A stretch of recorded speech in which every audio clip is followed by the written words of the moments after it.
সুতরাং জনগণ কিন্তু পরিষ্কারভাবে বলে দিয়েছে। আমি বুঝতে পারছি না যে এইটা নিয়ে এত আলোচনার কি আছে। উনি কিন্তু পরিষ্কারভাবে এটাকে নিজে, আপনার প্রথম কথা উনি গণপরিষদ করতে পারতেন, তারপরে উনি একটা আস্থা ভোট নিজে নিয়ে উনি কনভেনশন ডাকতে পারতেন, নিজে একটা কমিটি করে সেখানে একটা ট্রাস্ট তৈরি করতে পারতেন, সেটার উপরে গণভোট দিয়ে নির্বাচন। এখন যেটা নির্বাচন হতে যাচ্ছে সেই নির্বাচনটা আপনার কোন কনস্টিটিউশনের আন্ডারে হচ্ছে, এটা তো বড় প্রশ্ন। এবং কারাই নির্বাচনটা করছে, যারা নির্বাচন করবে এটা কি কেয়ারটেকার গভর্নমেন্ট? প্রফেসর ইউনুস কি কেয়ারটেকার গভর্নমেন্টের রোল নেবেন? নাকি কেয়ারটেকার গভর্নমেন্ট আবার আপনার উনি তৈরি করবেন? কি করে তৈরি করবেন? তৈরি করার এটা কি মোডাস ভিভিন্ডি আমরা জানি, কিন্তু আমাদের কি সংস্থাগুলি সেগুলি আছে? তাই তো এই যে বিশাল একটা হচপচ তৈরি করেছে, সেটারই রিফ্লেকশন আমরা দেখতে পাচ্ছি ওনার ভাষণের মধ্যে যেটা উনি দিয়েছেন। এটা আর কিছুই না, ওই হচপচের রিফ্লেকশন। আমার মনে হয় উনি এবং ওনার যারা অ্যাডভাইসার তারা নিজেরাও বুঝতে পারছে না যে তারা যে একটা বিশাল একটা জটিল অবস্থা সৃষ্টি করেছে, সেখান থেকে তারা কি করে বের হবে। এটাই হলো মেইন সমস্যা হয়েছে।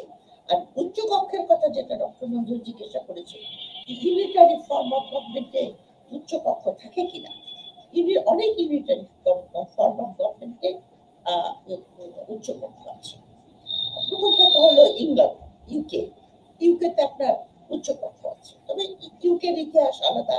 তাদের উচ্চ কক্ষ তৈরি করার পিছনে আপনার বিরাট লম্বা ইতিহাস আছে। আপনার প্রথম দিকে অ্যারিস্টোক্র্যাটদের আপনার তারাই রুল করতো, তাদের বডি ছিল, সেখান থেকে ওটা একটা বিরাট ইতিহাস। কিন্তু যারা মডার্ন মানে অত বড় ইতিহাস নাই, যেমন ইটালি, মরক্কো, আয়ারল্যান্ড, এগুলো সব ইউনিটারি স্টেট এবং এখানে উচ্চ কক্ষ আছে।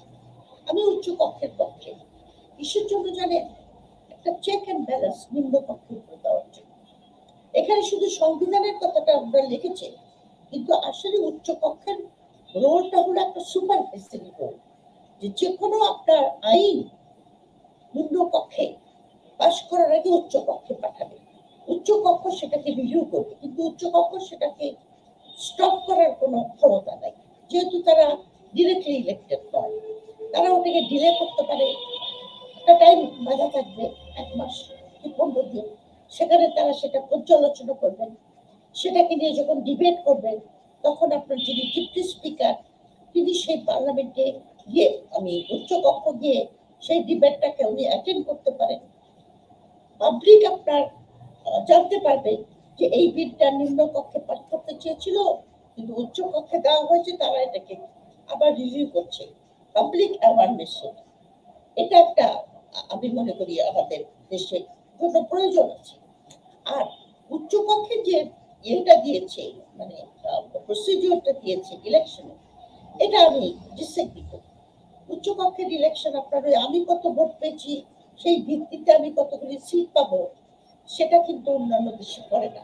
ওখানে কিন্তু তারা একটা কনস্টিটিউয়েন্সি তৈরি করে, যেরকম ফেডারেল স্টেটে তো অবশ্যই উচ্চ কক্ষ আছে, কিন্তু যেখানে ইউনিটারি স্টেট ফর এক্সাম্পল আপনার ইয়েতে নাম কি আয়ারল্যান্ডে আপনার তারা একটা কনস্টিটিউয়েন্সি তৈরি করে দেশ জুড়ে, সেখান থেকে কতগুলি ক্যাটেগরি বলে দেয় যে এই এই ক্যাটেগরি থেকে তোমরা লিস্ট পাঠাবে, প্রপোর্শনাল রিপ্রেজেন্টেটিভ আপনার লিস্ট পাঠাতে হয়, পার্টি বেসিসে ভোট হয়, ক্যাটেগরি দিয়ে দেয় যে আপনার ধরেন আপনার যারা আন্ডার প্রিভিলেজ সেখান থেকে থাকতে হবে, শ্রমিকদের মধ্যে থাকতে হবে, কৃষকদের থেকে থাকতে হবে, উইমেনদের মধ্যে থেকে থাকতে হবে, প্রতিবন্ধীর মধ্যে থেকে থাকতে হবে, এরকম ক্যাটেগরি দিয়ে দেওয়া হয়।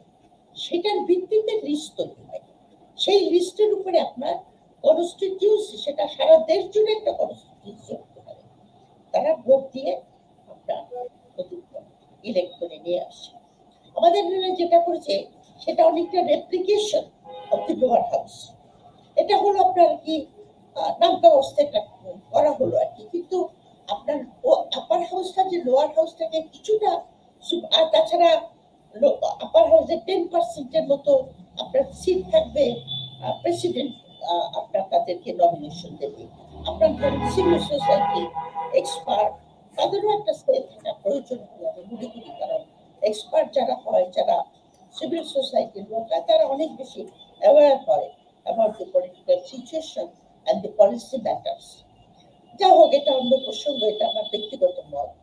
কিন্তু আমি যেটা বলছি যে আজকে আমরা যে গন্ডগোলের মানে জটিলতায় পড়েছি, এই জটিলতার সূচনা হয়েছে আপনার 8ই অগস্ট। এই 8ই অগস্ট থেকে যে সূচনা হয়েছে, সেখান থেকে প্রফেসর ইউনূসকে আমি মনে করি যে ওনার রাজনৈতিক দলগুলির ভিতর থেকে ওনার করা উচিত ছিল, ওটাকে কি বলে উপদেষ্টা নেওয়া উচিত ছিল। ওনার উপদেষ্টারা কিন্তু খুবই ভালো মানুষ, খুবই হয়তো ভালো, আমি তাদেরকে সেভাবে চিনিও না, মহিলাদেরকে আমি চিনি, কিন্তু তারা সবাই এনজিও করতো। এনজিও চালানো আর রাষ্ট্র চালানো তো এক জিনিস না। রাষ্ট্র চালানো is a very complex matter, very complex. আপনার অনেক সময় অনেক সিদ্ধান্ত নিতে হয় যেটা মনে হয় জনমতের বিরুদ্ধে যাচ্ছে, কিন্তু আসলে দেশের জন্য ভালো। রাজনীতি মানেই তাই, আপনি দেশের জন্য ভালো যেটা, জনগণের জন্য ভালো যেটা, অনেক সময় স্রোতের এগেনস্টে গিয়েও আপনাকে ডিসিশন নিতে হয়। যারা এনজিও চালায় তাদের তারা একটা ওই যেটাকে বলে না যে কন্ট্রোলড এনভায়রনমেন্ট, কন্ট্রোল এনভায়রনমেন্টের মধ্যে তারা এনজিও চালায়, কারণ তাদের টার্মস অফ রেফারেন্স থাকে। তারা যে টাকা পয়সা ডোনেশন নিয়ে আসছে, তারা দেয়, তারা তো আপনার একটা টার্মস অফ রেফারেন্স দেয় যে এর মধ্যে তোমার কাজ করতে হবে। রাজনীতি তো তা না, রাজনীতি তো প্রত্যেক দিনই আপনার কিছু না কিছু পরিবর্তন হচ্ছে, এভার চেঞ্জিং। মানুষকে নিয়ে ডিল করছেন আপনার, আর মানুষ হলো সবচেয়ে কমপ্লেক্স একটা আমরা তৈরি মানে স্পিসিস।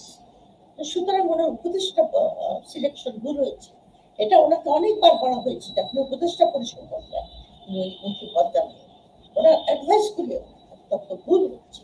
উনি অনেক দিক থেকে যে সব প্রবলেমটা তৈরি হয়েছিল 8 তারিখে যে সংবিধানে সমর্থন, সেখান থেকে উনি বেরিয়ে আসতে পারতেন যদি উনি সেই সময় আপনার গণনীতির উপর একটা আস্থা ভোট নিয়ে আসা অথবা গণভোটের আয়োজন করা।